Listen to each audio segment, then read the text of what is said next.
நேர்களுக்கு வணக்கம் மற்றும் ஒரு காணொளியோடாக சந்தித்திருக்கின்றோம். ஜனநாயகன் அந்த திரைப்படம் தாமதம். அதுக்கு காரணம் என்ன?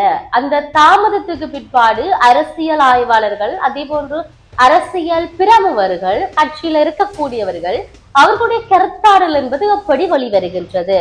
பாஜக, காங்கிரஸ், திமுக மற்றும் திரை உலகம் கூறுவது என்ன என்பது தொடர்பில் நாங்கள் பார்க்க வேண்டியவர்களாக இருக்கின்றோம். உண்மையிலேயே விஜய் நடிப்பில், அதாவது தமிழக வெற்றி கழக தலைவர் விஜயினுடைய நடிப்பில், நடிகர் விஜயினுடைய நடிப்பில் உருவான ஜனநாயகன் திரைப்படம் வெளியீட்டுக்கு முன்பே தீவிர அரசியல் சர்ச்சையை சந்தித்து வருகின்றது. எல்லோருக்குமே தெரியும், அந்த திரைப்படம் இச்சைவரைக்கும் இழுபறியில இருக்கிறது. வெளிவருமா இல்லையா? ரசிகர்கள் ஆவலாக எதிர்பார்த்திருந்த மிகப்பெரிய ஒரு திரைப்படம் என்று சொல்லலாம். எல்லோரும் கடைசி திரைப்படம் கூட விஜயினுடையது என்றோன எல்லா ரசிகர்களும் அவ்வளவு ஒரு ஆசையாக அபாவாக எதிர்பார்த்து கொண்டிருந்த விடயம் கடைசியில புஷ்பானமானது போன்று அந்த திரைப்படம் வெளிவருவதில் பாரிய அளவிலான தாமதங்கள் என்பது ஏற்பட்டு இருக்கின்றது.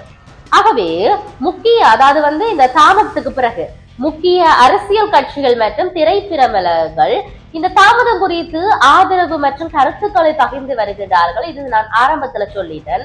இந்த படத்தினுடைய வெளியீட்டுக்கு தடைகளை விஜய் படங்களில் வழக்கமான ஒரு விஜயனுடைய படம் என்று சொன்னால் அது தடையீடு வரும் என்ற விடயத்தை சொல்லுகின்றார்கள். ஜனநாயகத்தை மையமாக கொண்ட விவாதங்களை பார்க்கப்படுகிறது. அதாவது ஜனநாயகம் மற்றும் அரசியல் சூழல் சார்ந்து நாங்கள் பார்க்க வேண்டிய தேவை இருக்கிறது. ஜனநாயக படம் வெளிவருவதில் உள்ள தடைகள் குறித்து பாஜக, காங்கிரஸ் மற்றும் திமுக உள்ளிட்ட கட்சிகள் தங்களது கருத்துக்களை தெரிவித்திருக்கிறார்கள். விஜய் நடித்து வெளிவருகின்ற படங்களுக்கு வெளியீட்டின் போது சிக்கலை சந்திப்பது இது முதல் முறை அல்ல. ஆனால் படத்தின் தாமதத்துக்கான காரணம் அந்த உள்ளடக்கம் மற்றும் அரசியல் சூழல் காரணமாக வெளியீடு தள்ளி போவதாகவும் தகவல்கள் சொல்லப்படுகிறது. இந்த படம் சமூக அரசியல் கருப்பொருளை கொண்டிருப்பதனால அரசியல் தலைவர்களுடைய விவாதங்கள் உருவாகி இருக்கிறது என்ற விடயம் சொல்லப்படுகிறது. உண்மையிலேயே ஜனநாயகன் படம் பெரிய அளவில் எதிர்பார்க்கப்பட்ட ஒரு படம் இப்படியான ஒரு சர்ச்சையை உண்டு பண்ணி இருக்கிறது. ஏன் இந்த படம் வெளிவரவில்லை என்கின்ற மிகப்பெரிய கேள்விகள் இருக்கு. இந்த அரசியல்ல இருக்கக்கூடிய மிக முக்கியமான பிரபலங்கள் பல கருத்துக்களை சொல்லி வருகிறார்கள். யார் அந்த பிரபலங்கள் என்ன கருத்துக்கள் சொல்லுகிறார்கள் என்பதெல்லாம் நாங்கள் பார்க்க வேண்டிய தேவை இருக்கிறது. காங்கிரஸ் தலைவர் என்ன சொல்லி இருக்கிறார்? அந்த படத்தை பற்றி பலவிதமான விமர்சனங்களை முன்வைத்திருக்கிறார்.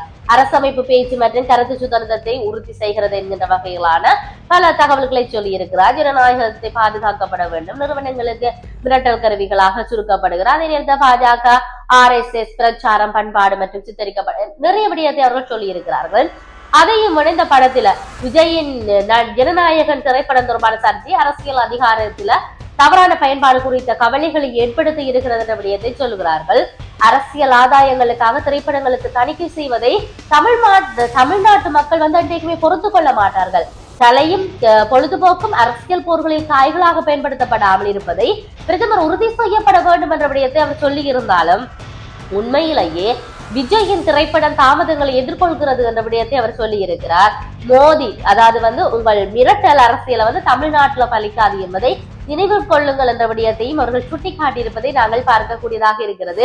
இது ஒரு புறம் இருக்க, இன்னொரு பக்கம் திமுக பல விடயத்தை சொல்லுகிறார். திமுக தலைவர் சொல்கின்ற நகர்வை பார்த்தால் ஜனநாயக திரைப்படம் வெளியாக்குவதில் நிலவர சர்ச்சை தொடர்பாக கேள்விக்கு பதிலளித்த சபாநாயகர் அப்பாவு தணிக்கை செய்து அவர்களுக்கு அனுமதியை கொடுத்தது யார்?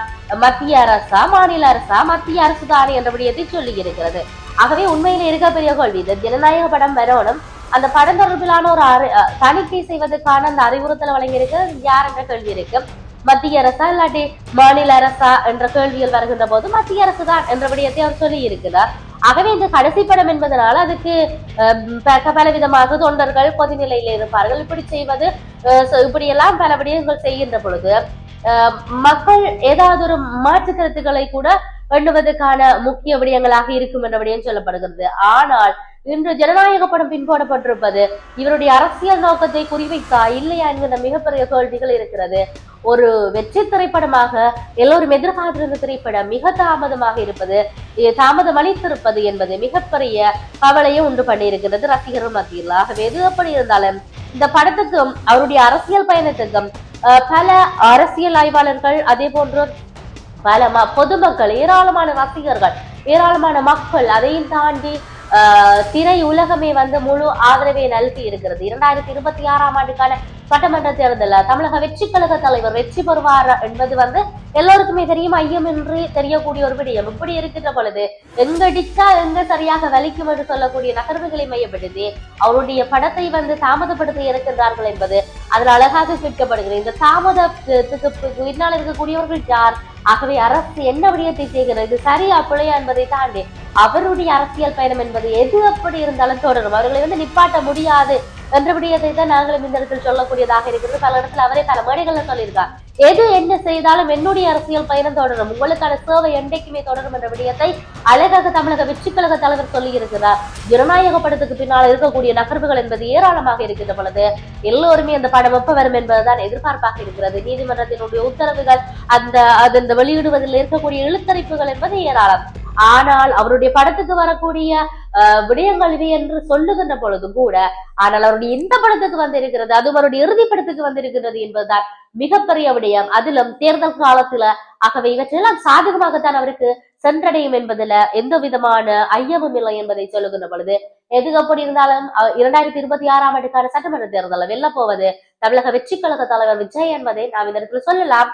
ஆகவே பொறுத்திருந்து பார்ப்போம் என்ன நடக்க போகிறது என்பதை, அரசு என்ன செய்து கொண்டிருக்கிறது என்கிறதை நாங்கள் பொறுத்திருந்து பார்ப்போம். மற்றும் ஒரு பதிவுடன் சந்திப்போம். வணக்கம்.